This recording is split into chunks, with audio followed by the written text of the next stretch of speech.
I guess we can probably start. So for this last part of the day, so first of all, thank you all for being here, and for those of you who have been here the whole day.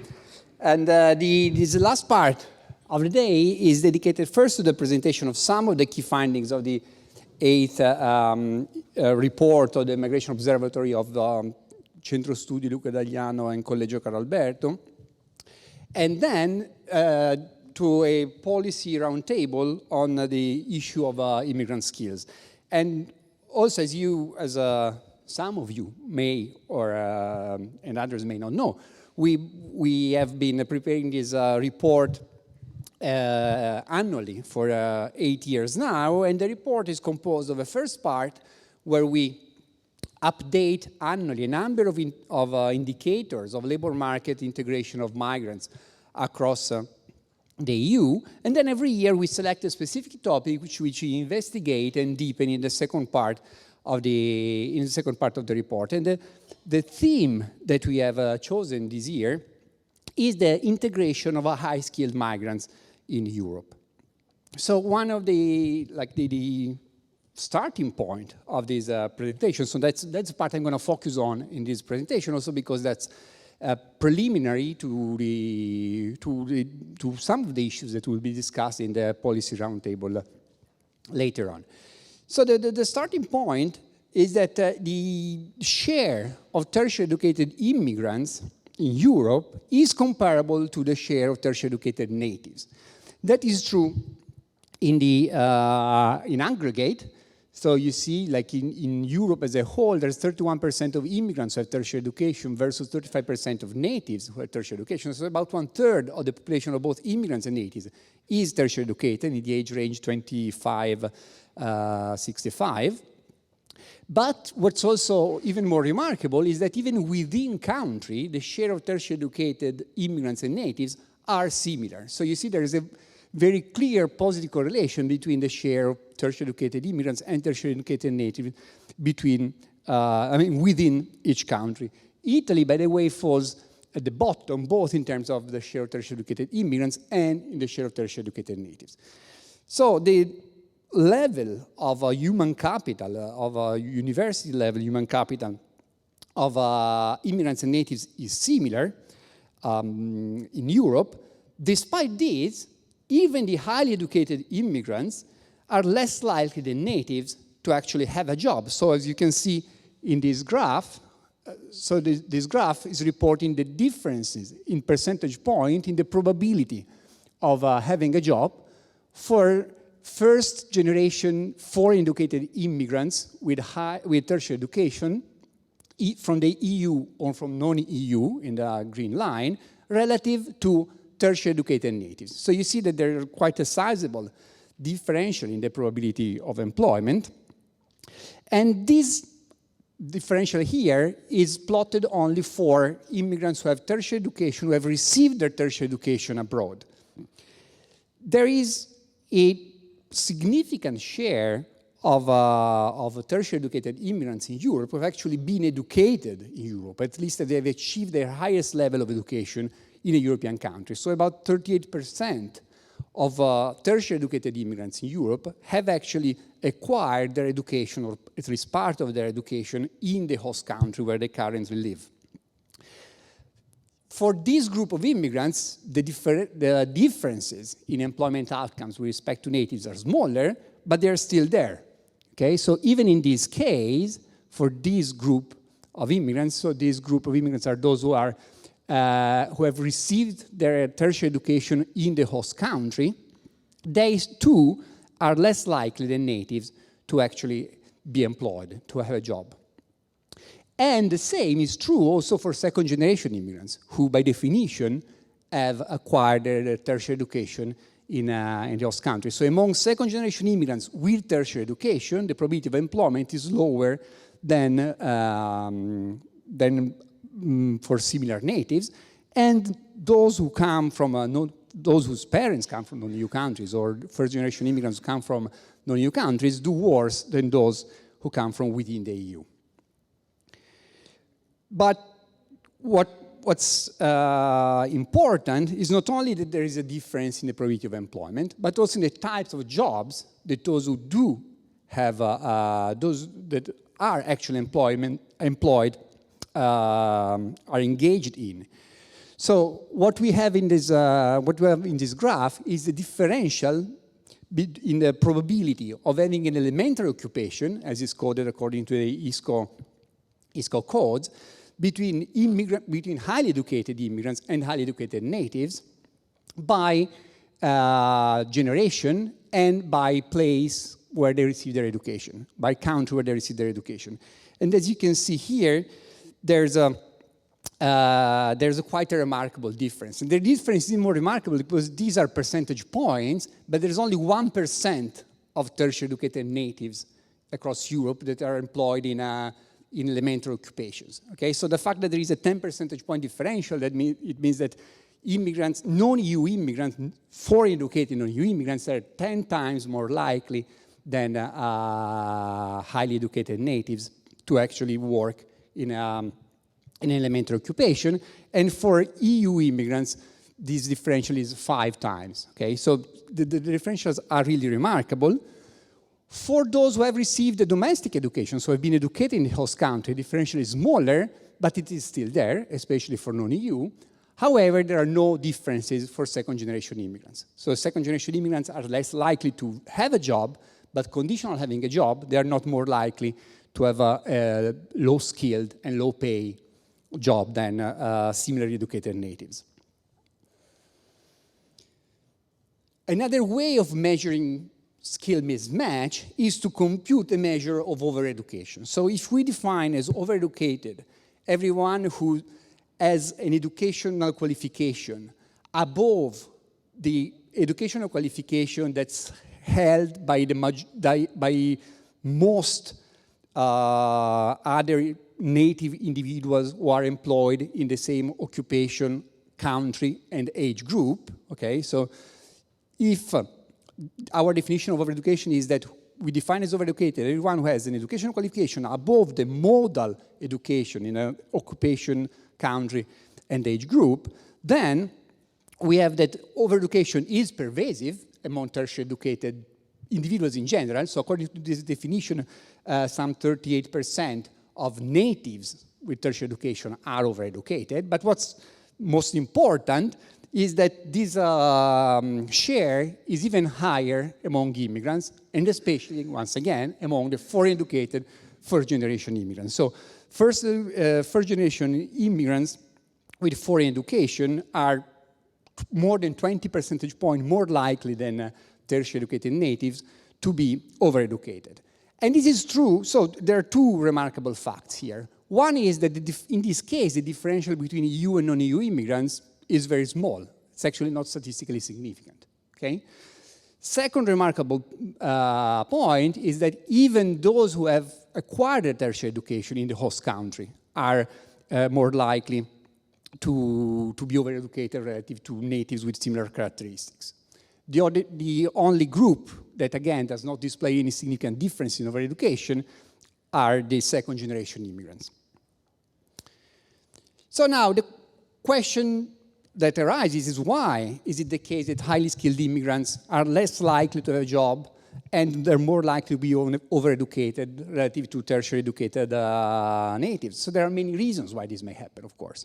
One is that they may, even though they have a higher educational qualification, they may lack complementary skills like, most important, language. Okay? Or they may lack job finding networks, they may not be aware of how to look for a job, they may not know of job opportunities in those countries. So if this is the main problem, then we should observe a reduction of these differentials over time while language skills improve and while other dimensions of a country-specific human capital, including the developing of those country networks, evolve.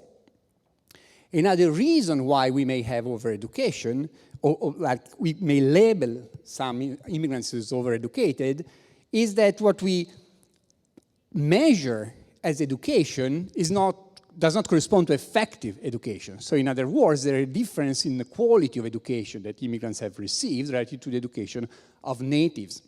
So we are comparing actually not similarly skilled individuals, but individuals who have only similar qualifications that do not correspond to actually underlying skills. If we have a way of accounting for difference in educational quality, then this should contribute to decreasing the observed over-education, however. Another reason is, of course, discrimination. Discrimination is hard to measure with kind of survey data that we use, and we have, so there are other strategies that need to be employed, like the paper that Valentina has presented this morning. So we cannot rule out discrimination as potential explanation, but we cannot even precisely pin it down in our analysis. So now let's see at these potential explanations, okay? So we'll say one reason why immigrants may be less likely to have a job and more likely to be overeducated is that they lack language skills, and they will acquire language skills while they stay in the host country. So what these graphs show are the differentials in employment probability of highly educated immigrants relative to highly educated natives across Europe by year since migration. So with the caveat that these are cross-sectional data, so we're not comparing the same individuals over time, but we are comparing individuals who have arrived in the host country at different points in time. So this might be an issue. But what we observe here is that non-EU immigrants who have received their education abroad, their tertiary education abroad, actually tend to converge in their employment probability over time to the employment probability of non-EU immigrants who have received their tertiary education in the host country, okay? However, neither of them fully converges to the employment probability of natives. For EU immigrants instead, there is little convergence in general. Differential is smaller, but it's a bit noisy, but there is no indication of convergence over time. So the group that does significantly reduce their employment probability gap is the group of highly skilled, foreign educated non-EU immigrants. If we look at overeducation instead, overeducation is incredibly persistent. Okay, so whereas we have seen this kind of a simulation profile for employment probability, overeducation seems totally flat over years since migration for all the groups we want to look at. Okay, so both EU and non-EU immigrants, both those that have been educated abroad and have been educated in the host country, display remarkably constant differentials in overeducation relative to natives, which indicates that, which we can take as a first indication that what drives the overeducation differential is not like the poor fluency in host country language, but there might be other factors that are actually driving overeducation, and that we may discuss later. Another potential culprit for the observed differentials between in labor market outcomes of highly educated immigrants relative to highly educated natives might be, as I mentioned earlier, that what we observe as a as a tertiary education for immigrants from outside, especially for those who come from outside the European Union, might not have the same quality as the tertiary education received by natives within the European Union. And this is partly true. So here what we are showing in this slide is the differential in educational quality between natives and non-EU immigrants in the red bars and EU immigrants with the blue bars across EU countries. Okay, so here we are measuring educational quality with an indicator taken by the HLO database that, in this case specifically, it is an harmonized measure of test scores in maths across all countries in the world, basically. Okay, so this database has been constructed and distributed by the World Bank, and it comes from a paper that's been published in Nature last year, I think. So this is an imperfect measure of educational quality, of course, but still, it gives us an indication, and you may think, okay, so now I found out why we observe this differential, especially non-EU immigrants have much lower educational quality. Well, but then we can actually take difference in educational quality into account. And we can decompose the overall over-education of foreign-educated EU immigrants and foreign-educated non-EU immigrants. We can decompose the overall over-education differential into a part that's due to individual characteristics, so to age and gender, and basically doesn't matter at all, and a part that is due to differences in educational quality with respect to natives of the country where they live in, okay? And now you see educational quality does matter, so it does play a role, but it explains at most 17% of the overall differential. Okay, so even after we account for differences in individual characteristics, even after we account for differences in educational quality, we still have that more than 80% of the overall over-education differential is still there.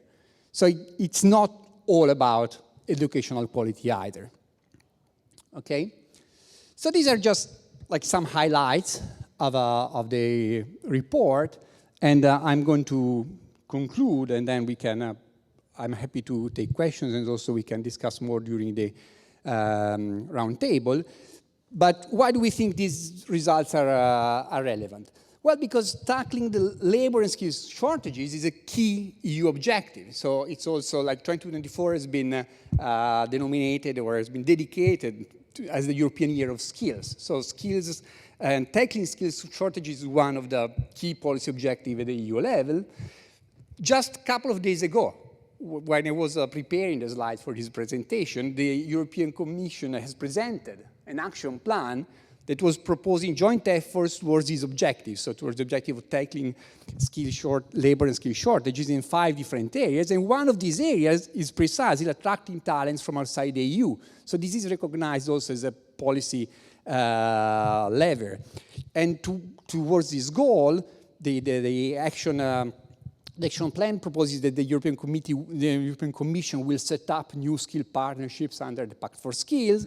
Member states are invited to further engage in talent partnerships to enhance legal migration pathways, okay, so to attract needed skills in the EU. And social partners are invited to contribute to setting up the EU talent pool to attract talent from third countries. Okay, so these are all like very well meant and also probably very useful initiatives from the EU, but what I'd like to underscore, based also on this data, is that there is a pool of potential skills in Europe. Okay, so there are already a number of highly educated immigrants who have skills that are probably not used at their full potential and that could instead be unlocked. Okay, so finding ways of improving job skill match for immigrants could and perhaps should be a key policy goal.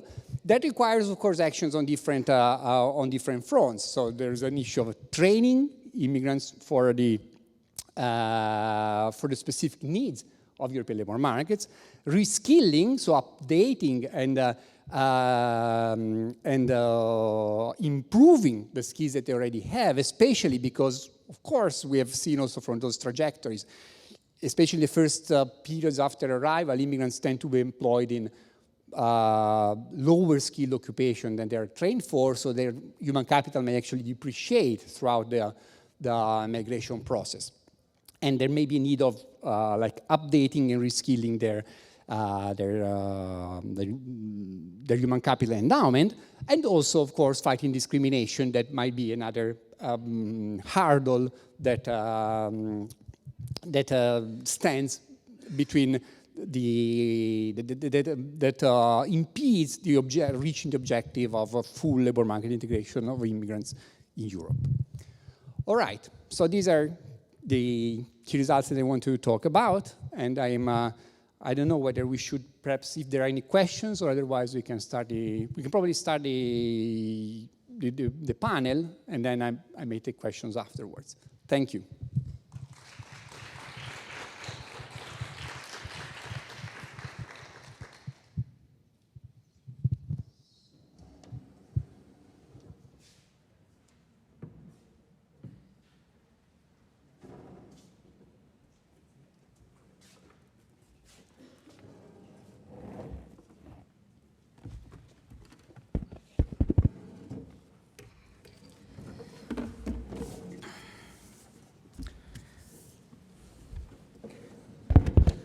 Good afternoon. I am Ferruccio Pastore. I'm the director of FIERI, an independent research institute on migration, which is hosted by the Collegio, but is not part of the Collegio.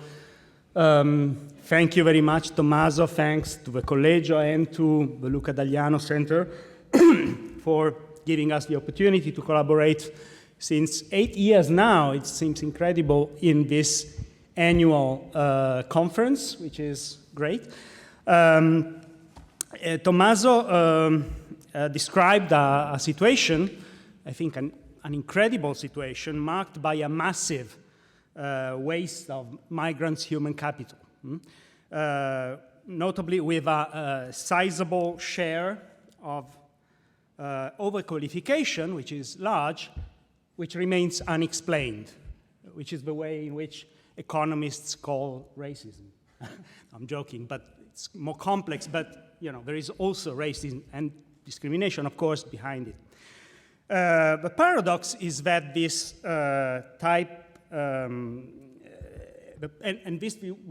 this paradox is actually the topic of this roundtable. The paradox is that this massive waste happens in a context, in a European context, where Europe as a whole is going through an ever more acute skills crisis.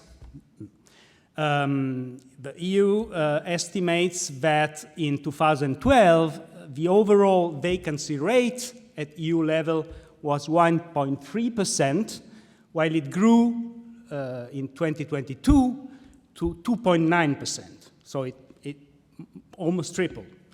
And this, of course, means limited growth, perpetuating inequalities, and this skills crisis is a complex, outcome of the interaction of different structural changes. On the backdrop, we have a demographic transition ongoing, which means overall a reduction in supply.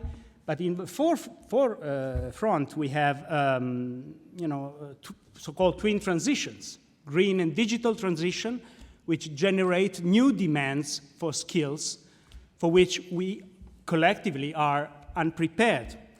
And all this takes place in a context of global competition, which makes pressure on salaries, making some jobs less attractive than they used to be. And this is very important because we should never forget that skill shortages can mean very different things. They can mean high skill shortages, essentially determined by an insufficient supply of a given skill overall in a certain country or even at the European scale. But it can also mean low skill shortages, which are mainly determined by the labor conditions, not by an absolute lack of a skill. And some of actually the sectors in Europe where there are more shortages are low-skilled sectors, low-skilled activities. The latest employment and skills review of 2023 of the European Union estimates that half of unfilled vacancies are in medium skills, 1/3 in high skills, and 1/6 in low skills. But probably this latter figure is, underestimated for a number of reasons. So this is the picture, and if this is the picture, no surprise that it is on the top of the policy agenda at European level. 2023, as Tommaso said, was declared the European Year of Skills, but 24 and 25 and 26 will still be years of skills in terms of the even, greater salience that we can definitely expect of this issue. And just 2 days ago, there was an important policy turning point with the presentation of this long-term action plan by the Commission in this area. So this conference really takes place in the middle of the action, And what about migration? Migration is at the center of this debate about skill shortages in at least two senses, as already Tommaso was mentioning. On the one hand, migrants, especially women, and refugees are among the categories in Europe, in European societies at large, whose skill potential is less effectively used. On the other hand, even given current demographic trends, even if we were brilliant in making a better use of migrant skills, still it wouldn't be enough. And new migration is needed. But of course, future migration, if it needs to be a response to the skills crisis, needs to be fitting in terms of skills, which means that either it is, equipped with appropriate skills, with fitting skills before departure, or it, we foresee functioning paths for upskilling and reskilling upon arrival, which is currently absolutely not the case. So, so migration needs to be mobilized in both these ways, which is, of course, easy to say, very difficult to do, to perform. So both upgrading existing capacities, the skills of existing migrants and refugees, and attracting new skills from abroad. And increasingly this, at least on paper, at European level, is declared is intended to be made through partnerships, through a partnership logic. So creating, generating skills abroad for both the benefits of local labor markets and for European labor markets. So this is what is behind, and maybe our colleague from ETF will tell us something about this, is what is behind this new approach of talent partnerships with non-EU partner countries in Africa, in elsewhere. Yes, all this is, as I said, very easy to proclaim, very difficult to implement. So the core of this debate this afternoon is how to do it, how to think creatively and effectively about how to mobilize migration, use migration and migrant skills to mitigate at least and solve this skills crisis I was talking about. To discuss this, we have this afternoon three very distinguished speakers, plus Tommaso, of course, very experienced, very well positioned to address these issues. And so I think, what is the order we have decided? Going from the right to the left, we have Chris Richmond and Z, who is the founder and CEO of Mygrants. That is, I would say, one of the most interesting and successful startups in Italy, and not only, who has worked in very creative and innovative ways in this field. I'm not going, Chris will tell us more. Then we have Manuela Prina, who is the head of skills identification unit at the European Training Foundation. That is a European Union's agency located here in Torino, on the hills, not far from here, and which is in charge of the whole external dimension of skills, training, employment issues, so in cooperation with non-EU partner countries, precisely what I was mentioning before.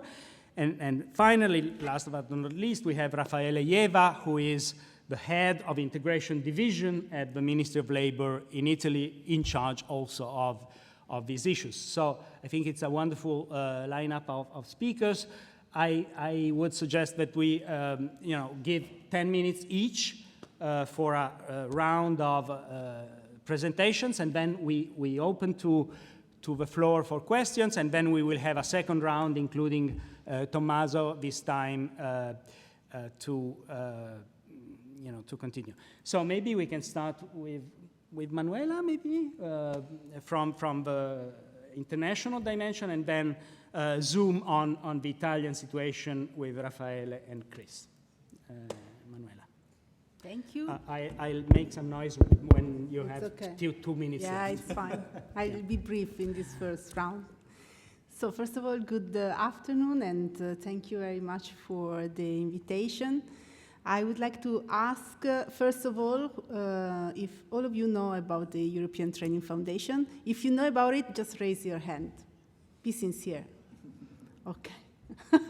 So I just say a couple of words. So the European Training Foundation is an agency of the European Union. We are here in Torino, in Villa Gualino, where I always say we are the survivor of Villa Gualino, as you know. It's an empty, beautiful place, empty since 2012. And we are still there. The ETF is still there. 130 people are working at the ETF exclusively on human capital development in the context of the external actions of the European Union. So we work in the Western Balkans and Turkey, Eastern Partnership, the Mediterranean region, the Caucasus, of course, and our Far East is Central Asia. So in total, we cover a group of 28 countries. How are we involved in the discussion about skills and migration? Well, first of all, we report directly with the 2DG employment. And so the year of skills, of course, has been extremely important also for us being involved very much in the question on how we get these skills shortages sorted out. There are, first of all, two things that I would like to specify. That it's true that we always talk about skills shortages. In reality, we have two problems. The first is the demographic issue. So it's not skills. The problem is people, is actually human beings that we lack. And then, of course, is what kind of skills we need for the future. But these two things have both an internal and an external dimension. And this is why it's important when we look also at the policy direction that we have been working on at European level and with third countries to understand the different instruments. So on one side, we have the so-called migration package. I guess all of you being experts in this field are familiar with this package that contains actually 4 documents. No? One is a communication, where there is a commitment towards actually addressing the skills shortages. One is a recommendation that is focusing on recognition, and I'll come to this in a moment, where we're still talking about qualifications, but if you have observed this proposal for a recommendation, you will see that there is this new terminology that is repeatedly used, which is this skills first. And what does that mean? This is very important for the debate and also for the policy direction. And then we have the talent pool proposal, and finally a document where we focus on learners' mobility. And I like that because when we talk about skills, we should not forget that before being an employee, people are learners, and are learners before they enter for the first time in the labor market, but they are learners through life. And I think, I joined, and I was here for the presentation of the 2 papers, and I had a question regarding, did you consider access to lifelong learning as one of the explanations on this, let's say, disengagement from the labor market?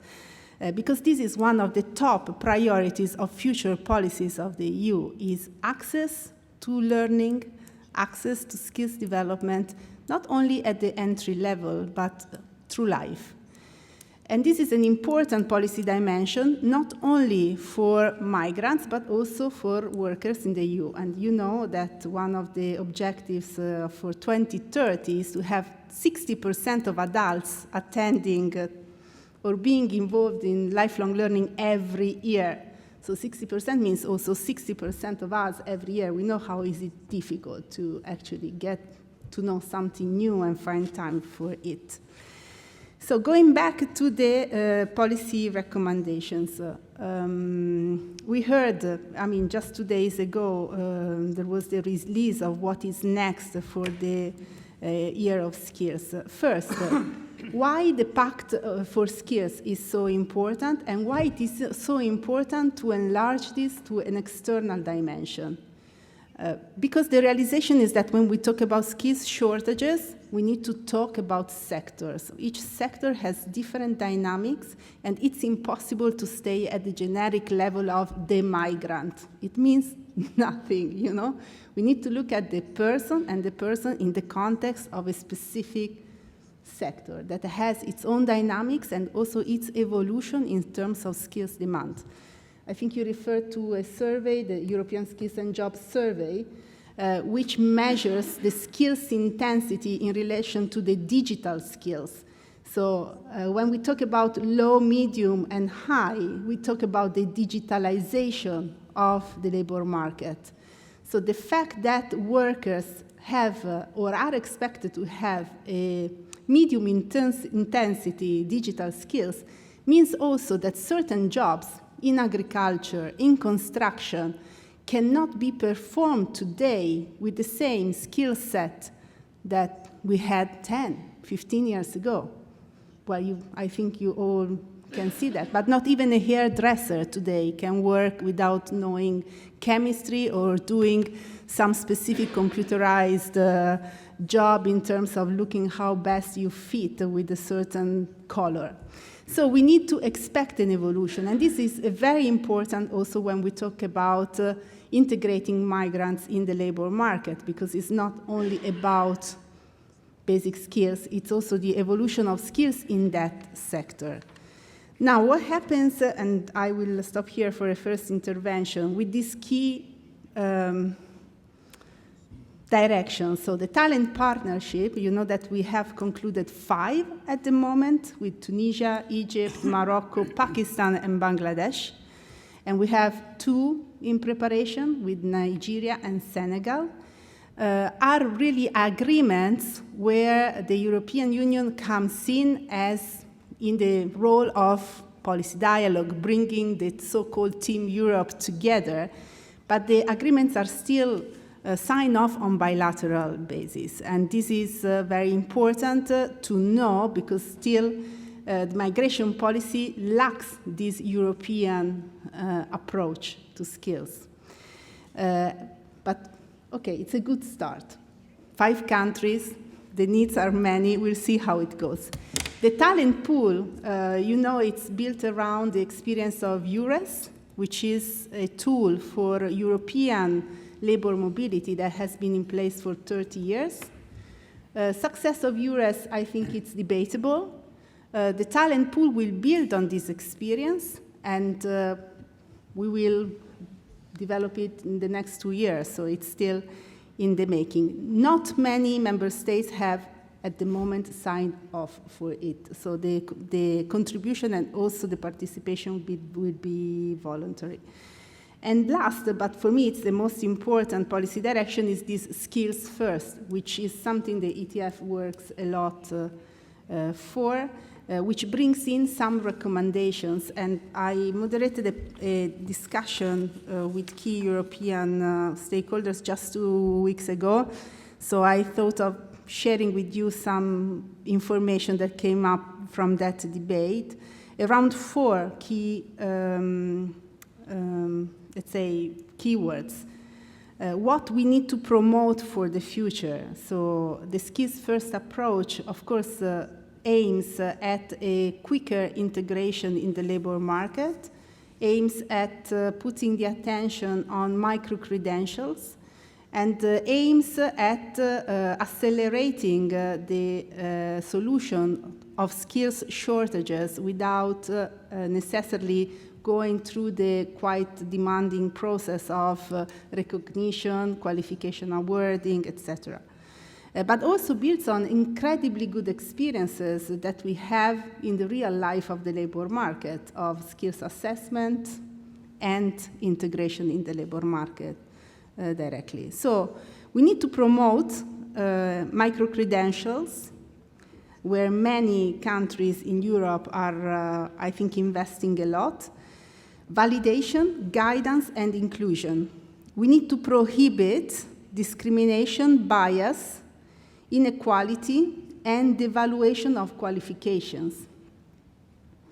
We need to protect the quality of regulated professions and lifelong learning, and we need to permit more mobility, and as you know, visa are still part of the issue when we talk about migration, and also labor permit.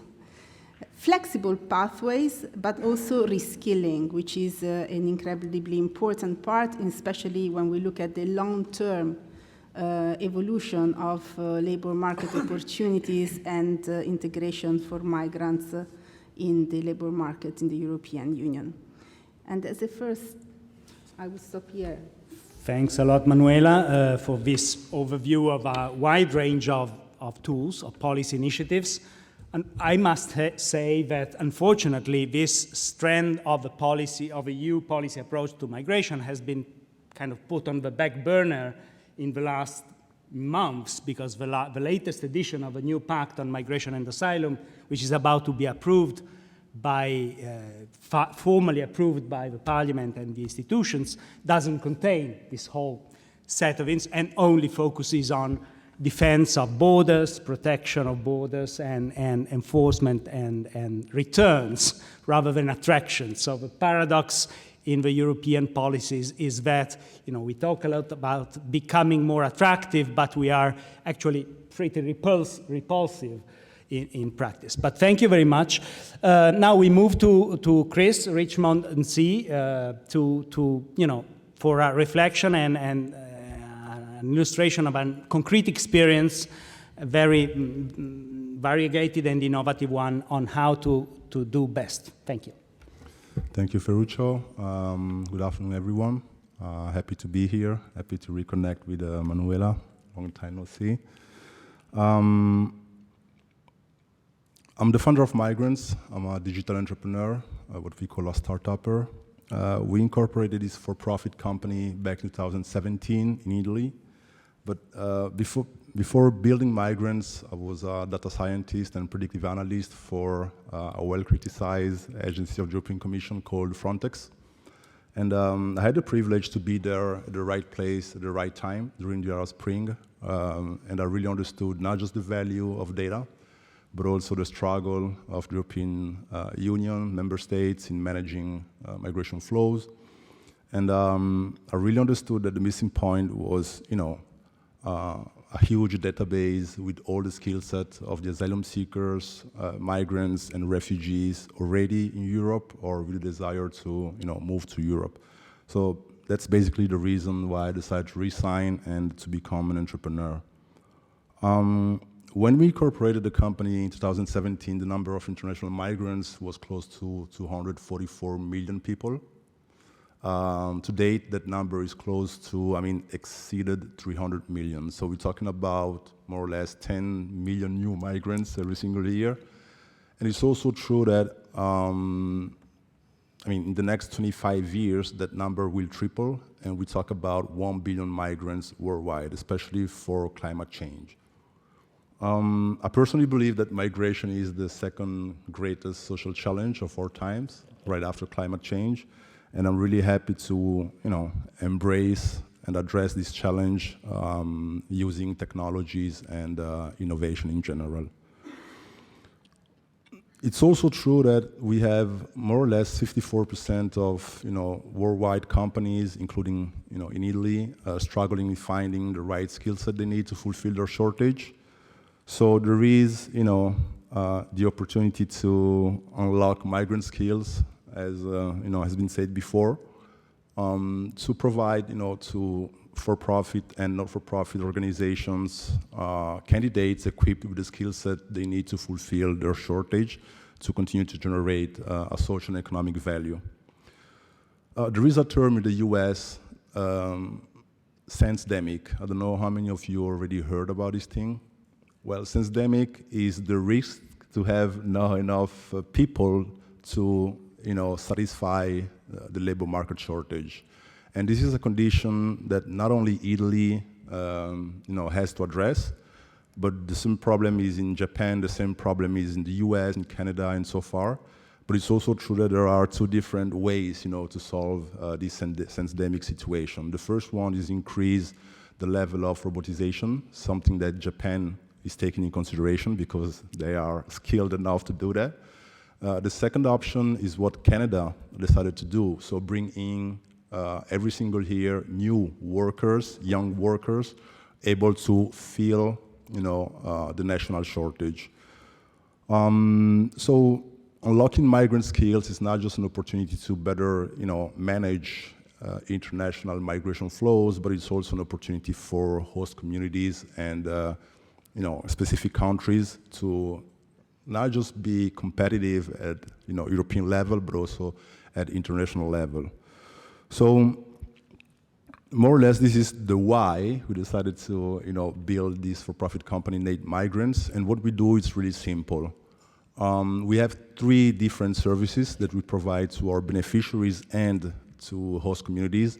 The first service is a digital training and assessment platform called Mygrants, where through microlearning, we provide a personalized training program, not based only on the background, but also based on the aspiration of every single individual, giving them the chance to choose their training goal, personalize their training program, validate not just their formal, informal, and non-formal background, but also to upskill and reskill their background based on the national labor market shortage. We cover different industries, including high-skill profile, mid and low-skill profiles. And through the training and the assessment, they generate some data. Data are fundamental to create what we call the dynamic CV. And the dynamic CV, it's not based on claims, but it's based on the continuous validation of the background and the skills acquired. And the dynamic CV showcase the areas of strength, weaknesses, but also other attitudes or the full potential of every single individual. And the CV gets up to date in real time. Today we have more than 700,000 active users. 35% of them are in Italy. The rest of our beneficiaries are between Africa, Middle East, and Southern Asia. And it's also true that we leverage the data that we generate every single day to share data with third parties, in this case specifically with for-profit companies, small, medium enterprises, corporates, and recruitment agencies, giving them the chance through PickMe, that this is the second service, to interrogate the database, extract the shortlist of the most suitable profiles to fulfill their shortage. Using the data, they can compare the quality of the skill set for every single profile and pick the most suitable profile to move on with a job interview and so on. The platform is completely bias-free. We don't share any personal or sensitive information, but we only share public information, so data about their skill set and the knowledge. Today we work with more or less 150 corporates in Italy, and on average we placed 87 persons every single month. Last year we placed 817 people. The goal for 2024 is 1,500 placements.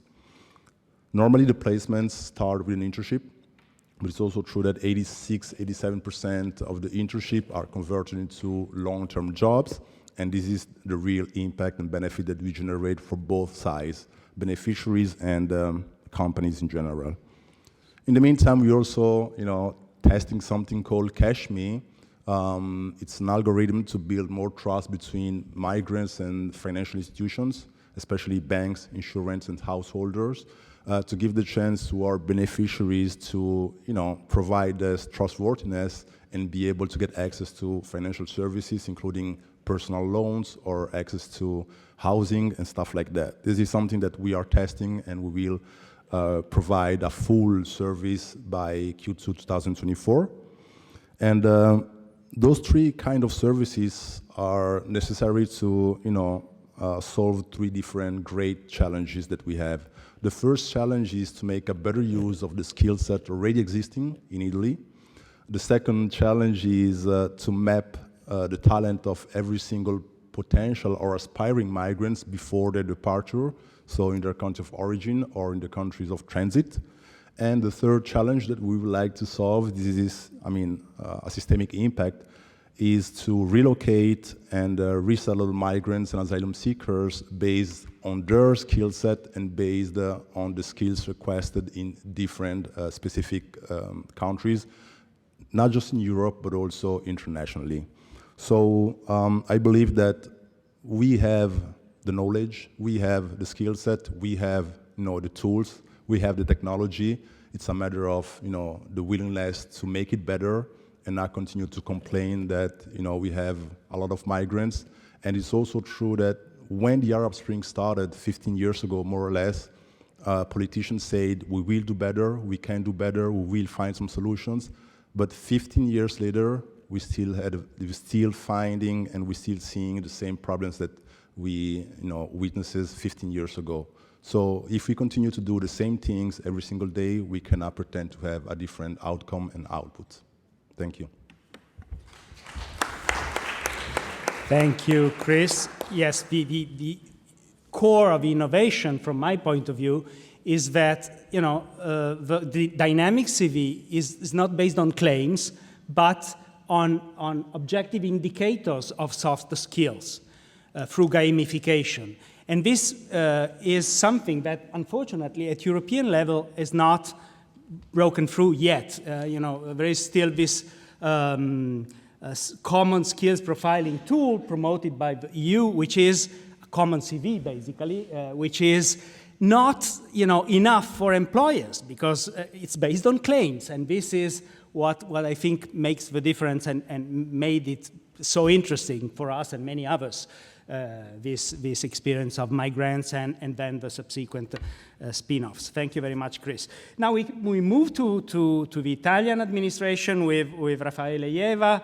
The Ministry of Labor is sharing actually responsibilities for integration of migrants and refugees with Interior Ministry, and there is a sort of maybe a little bit cumbersome sharing of competencies, but the bulk of competencies is with the Ministry of Labor, and at the Ministry of Labor, they have a DG and a division in charge for integration, and this is what Raffaele does, so I'm very curious to hear about your current policy and latest experiences. Thank you, Raffaele. Grazie mille e grazie soprattutto dell'invito e a questa tavola rotonda.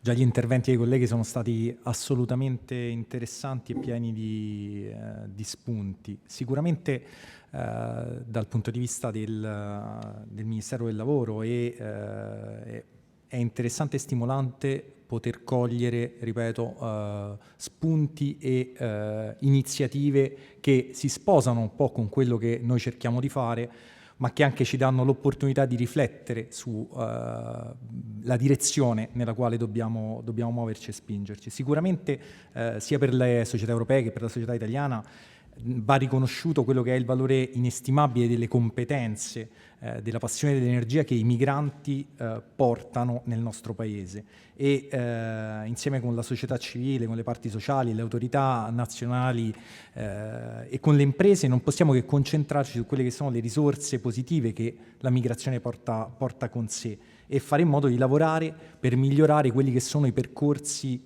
legali e sicuri per coloro che scelgono di venire in Europa e in Italia, cercando di rendere il nostro paese un luogo più accogliente e attrattivo per i talenti, come abbiamo sentito poco fa, provenienti da tutto il mondo. Chiaramente ogni individuo, indipendentemente da quella che è la sua origine, se supportato adeguatamente, e questo è un po' il nodo anche sul quale ci stavamo concentrando, può contribuire in modo significativo a quella che è la crescita, la diversità e la prosperità delle nostre società. Quindi la diversità deve essere un valore aggiunto, deve essere la possibilità per costruire un futuro insieme. E chiaramente questo tema non può che essere rilevante, visto che viviamo in quello che è un mondo interconnesso, un mondo caratterizzato da diversità, un mondo caratterizzato da mobilità, come diceva anche Chris prima. E chiaramente non possiamo che affrontare le sfide in modo propositivo rispetto a quella che è l'integrazione lavorativa dei cittadini stranieri, in particolare i cittadini stranieri vulnerabili, che poi sono un di cui all'interno di quella che è il target delle persone a cui ci rivolgiamo. Su quello che è l'incontro poi tra competenze e mercato del lavoro si gioca la piena realizzazione dell'individuo, il benessere anche della comunità, e pertanto è un incontro che va ad assottigliare quella che è la distanza tra aspirazioni e realtà, e se ha per protagonisti migranti non può che essere anche l'antidoto alla differenza, alla diffidenza e all'intolleranza, favorendo la percezione sia del migrante sia della società di un incontro che sia felice, che possa contribuire insieme al benessere comune. Per ad oggi, come abbiamo visto anche nell'ambito dei dati che sono contenuti all'interno del rapporto sull'integrazione dei migranti, questo incontro sia in Europa che in Italia non è esattamente felice, nel senso che abbiamo dati che poi trovano conferma anche nel nostro rapporto sugli stranieri del mercato del lavoro, che è giunto alla 13ª edizione e che poi vedrà un aggiornamento a metà del 2024, e che è uno degli strumenti che noi utilizziamo di più per diffondere conoscenza e capire bisogni, orientare politiche e interventi, dal momento che abbiamo 2,6 milioni di occupati stranieri, quindi è occupato straniero 1 su 10, e sebbene gli indicatori siano tutti in miglioramento post pandemia, quindi chiaramente rispetto a quello che è stato un momento particolare che abbiamo vissuto, ci sono però diverse ombre. C'è un forte gap di genere, con donne migranti che lavorano meno e peggio rispetto agli uomini migranti, ma anche rispetto alle donne italiane. Inoltre lavoratori e lavoratrici migranti si concentrano su quelli che sono profili esecutivi. Oltre il 75% dei dipendenti sono operai, con retribuzioni conseguentemente basse e con una più diffusa sovraqualificazione, come dicevamo prima. Tasso di sovraqualificazione è particolarmente alto proprio in Italia, sebbene poi abbiamo visto con dati che riguardano anche la sovraqualificazione degli stessi nativi italiani. Del resto questo determina poi mansioni e retribuzioni basse che lasciano troppe persone nella povertà, e anche questo è un tema collegato comunque a qualcosa che in Italia riguarda anche i nativi. Il quadro peggiora chiaramente per quelli che sono i migranti più vulnerabili, quindi richiedenti e titolari di protezione internazionale, minori, ex minori stranieri non accompagnati che sono arrivati in Italia in qualche modo per forza, indotti a fuggire da qualcosa piuttosto che alla ricerca di qualcosa. E chiaramente senza avere quello che è un vero e proprio progetto migratorio, questo li pone a rischio ancora di più di finire in contesti come il sommerso e lo sfruttamento, che sicuramente sono un problema ancora maggiore sul quale dobbiamo lottare e cercare di impedire che si vada in quella direzione. Ovviamente anche quelle che sono le competenze pregresse da sole non bastano se mancano quelle condizioni favorevoli all'ingresso nel mercato del lavoro. Lo dimostra anche, per esempio, proprio a proposito di immigrazione anche se determinata da fattori particolari come quella dell'Ucraina, situazioni particolari nelle quali le donne con bambini, che sono la maggioranza delle persone che sono entrate in Ucraina, poi si sono ritrovate spesso sole, quindi a non integrarsi dal punto di vista lavorativo in Italia facilmente. Come direzione generale noi abbiamo cercato e cerchiamo di sfruttare in maniera sinergica quelle che sono le risorse che abbiamo a disposizione, risorse finanziarie che provengono sia da fondi nazionali come il Fondo Nazionale Politiche Migratorie, sia da fondi europei come il Fondo Asilo, Migrazione e Integrazione, il FAMI, e il Fondo Sociale Europeo ovviamente. Si è investito su quelle che sono le competenze dei migranti e su come favorire l'incontro tra queste competenze e il mercato del lavoro. Questo cercando di sfruttare e valorizzare quella che è un po' una governance particolare che in Italia abbiamo, una governance multilivello che ha sia un livello nazionale, sia un livello regionale, sia un livello locale, ed è necessario che questi livelli si integrino e soprattutto è necessario che si evitino problemi di sovrapposizione tra questi livelli.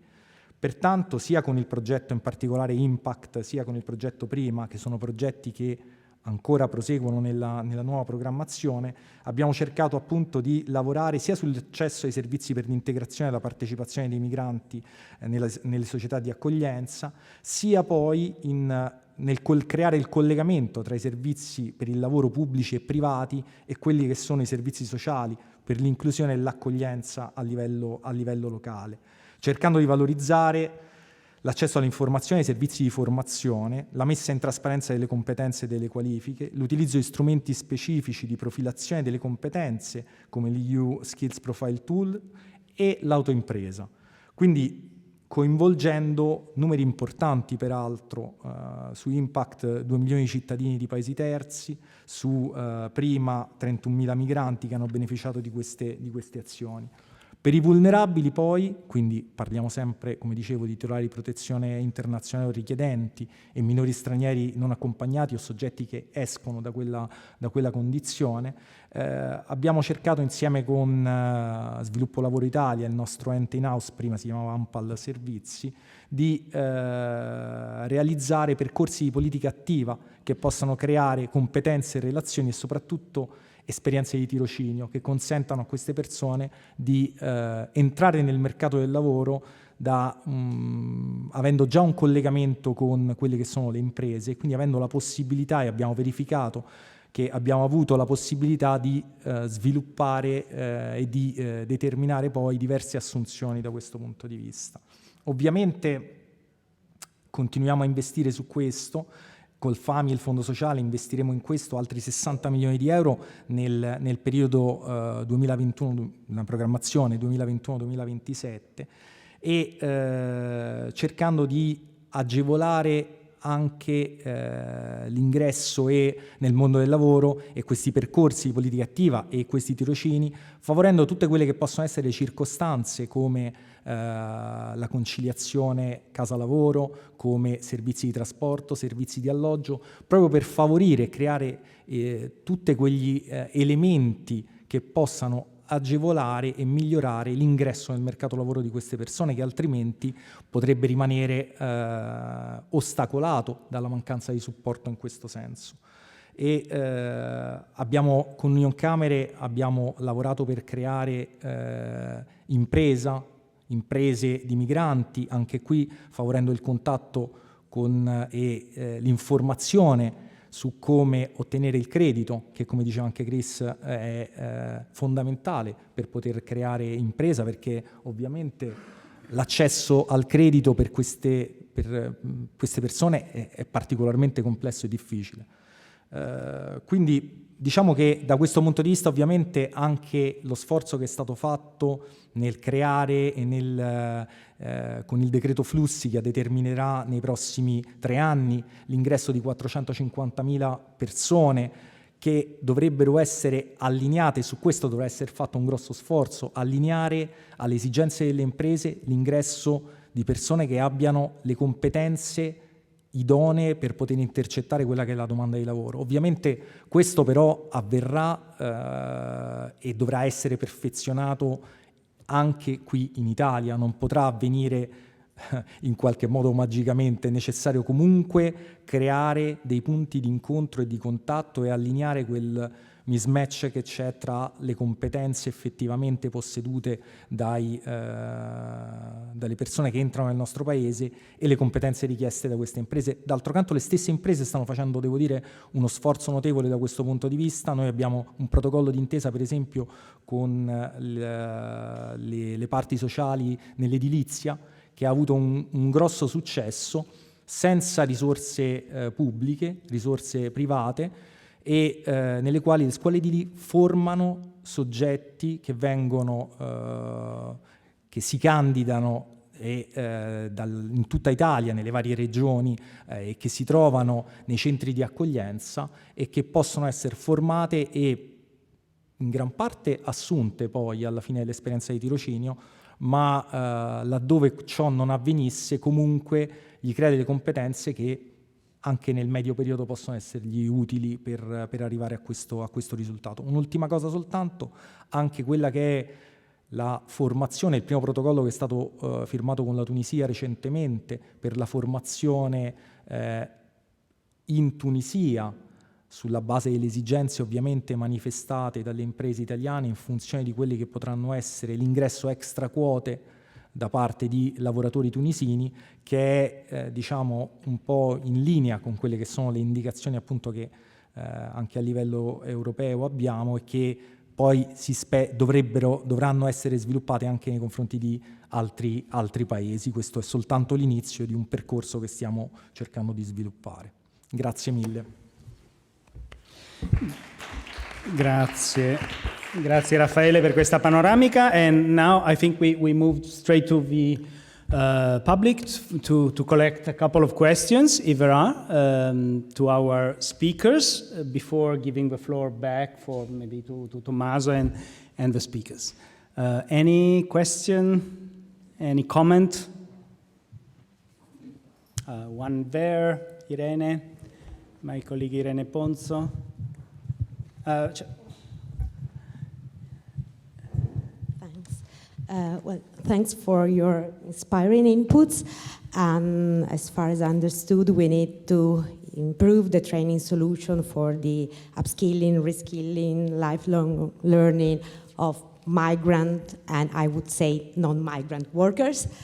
My impression, however, is that the demand for such kind of training is low among the workers who would need it.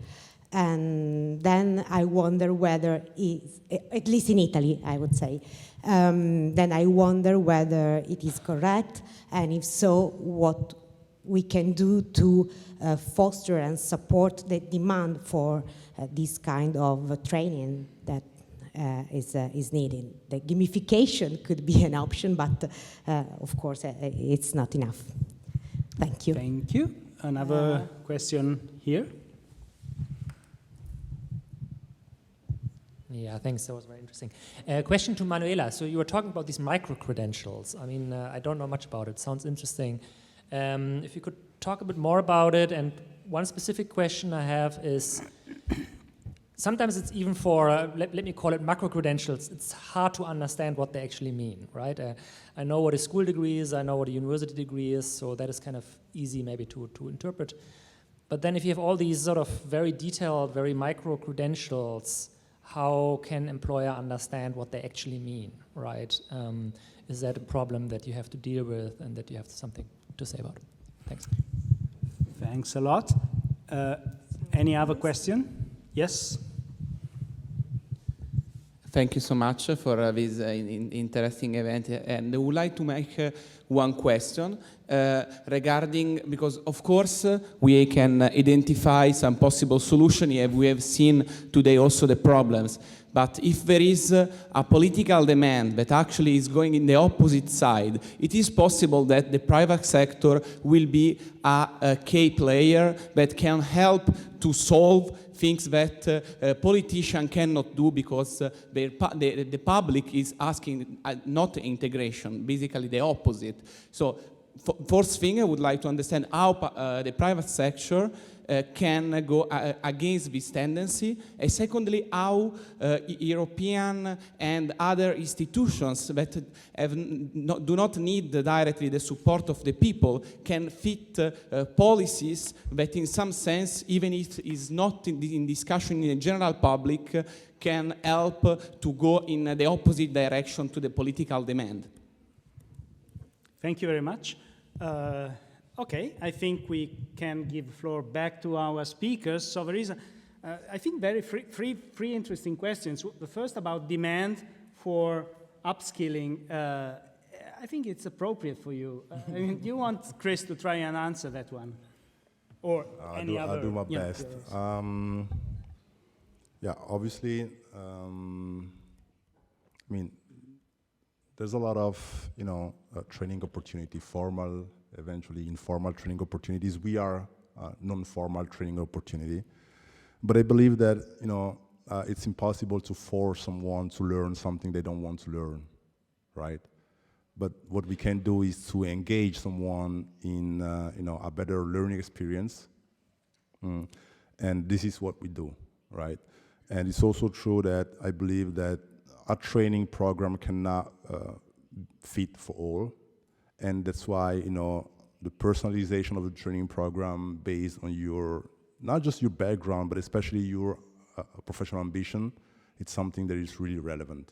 So if you understand that that specific training program, it's built on your needs, on your desires, obviously, even without gamification, it's more engaging, right? So our desire is to, engage beneficiaries to have a better training experience and, do whatever we can to build some training experiences that are fitting exactly with your ambition. And obviously, we cannot pretend that, training, it's only one activity, because after the training, there must be something. So how can we support our beneficiaries to move from point A and reach point B in the faster way and in the best way to achieve, the next goal? And probably the next goal in this case is to find an employment. Thanks a lot. And then what about these micro-credentials? Tell us more, Manuela, please. Okay. And maybe I complement maybe what also Chris said. And I want to tell you that I speak about migrants very often, and I refer to Chris as a genius because I think he shows that it's really something that can be done, and it's a matter of working with different actors for an objective.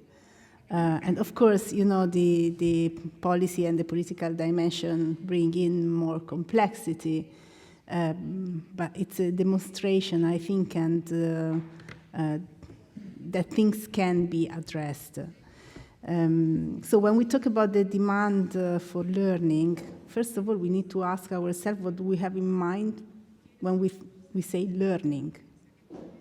Because when we think people don't access learning opportunity, well, they don't access the traditional courses where it's also a matter of offer, no? It's a matter of diversifying, and it's a matter of recognizing learning environments that are not the traditional ones. And this is a whole word, and that needs also to be absorbed somehow in the way we look at learning opportunities for everybody, now also for children. I mean, let's think, how can we compete in our traditional schooling methods with, the gamification of Fortnite? I tell you, it's a lost case. But our children learn a lot, like my 12-year-old, he's trading online, animals and commodities, and he has understood already rules of markets. And this is a challenge that we need to face. And these tools, he plays online with children in Africa, in China, in Latin America, and this generation is totally skilled in a completely different way. So the question on what do we mean by learning and learning experience, it's important. And it's also important that we ask ourselves, what do we learn every day when we scroll Instagram? Because it's there that there are challenges that could be tackled also involving different players around the table that at the moment are really not part of the solution. And maybe there is work also to be done here in terms of diversifying who is actually building solutions for the future of skills and the future of shortages. Micro-credentials, what they are. So we are used to talk about qualifications, right? Now, micro-credentials is a way to actually disintegrate the qualification in small pieces. And these small pieces have values. I think the most beautiful explanation of micro-credentials I heard is from Thailand, where they show micro-credentials as a subway map of a city, where you can come in any point and drop off somewhere else. So it's about individual learning pathways, but it's also the value of each piece of this learning journey. We're working, I was sharing before with the member of the panel, we are working with Ukraine, for example, in Ukraine, so for Ukrainians, where we are working with them on micro-credentials in construction and energy. For example, solar panel installation. You can say, oh, it's such a small thing. Yeah, it's a small thing that gives people a job. So it's a way for them to get into the subway. And then it's important through policies, through the commitment of the private sector, and through the collaboration of actors to make sure that this individual continues the learning journey. But awarding a micro-credential, it's an entry point that allows the individual to enter the labor market without waiting maybe for 3 years before the qualification is achieved. So now in the European Union, but also in many countries, micro-credentials are at the center of attention of policymakers, but also of employers, because they also allow for having a common language. So if I obtain a micro-credential that is released by a company, another company will also recognize it, and it will also be recognized by, I don't know, the technical school or by the university that is working on that qualification where the micro-credential belongs. And this is the future. Thank you very much, Manuela. Then we have a final question. It was an interesting one about how difficult it is to carry out integration in a political environment and sometimes social environment that it is not always and not necessarily conducive to this goal. And what can be the role of the private sector in this context? What can be the role of the private sector in helping, fostering integration? And I think maybe we can hear your views on this, Raffaele, if you wish. And then we will close with this, the round, and give the floor back to Tommaso for a final word. Prego. Sì, grazie. Ma, innanzitutto, anche rispetto alle domande che erano state poste prima, sicuramente la formazione, l'informazione su quella che può essere la formazione disponibile, la presa in carico. Noi abbiamo fatto un grosso lavoro su quelli che sono i servizi per l'impiego pubblico per riuscire a creare e ad avere una presa in carico che fosse reale, con l'individuazione di percorsi personalizzati, quindi una profilazione di quello che è il soggetto. Questo vale sia per i cittadini, diciamo, italiani, sia per i migranti, perché è stato fatto un lavoro sulle politiche attive negli ultimi anni sicuramente importante per cercare di alzare il livello del settore pubblico, e da questo punto di vista e resta molto differenziato a livello regionale, ma chiaramente necessitava di un investimento importante che è stato fatto.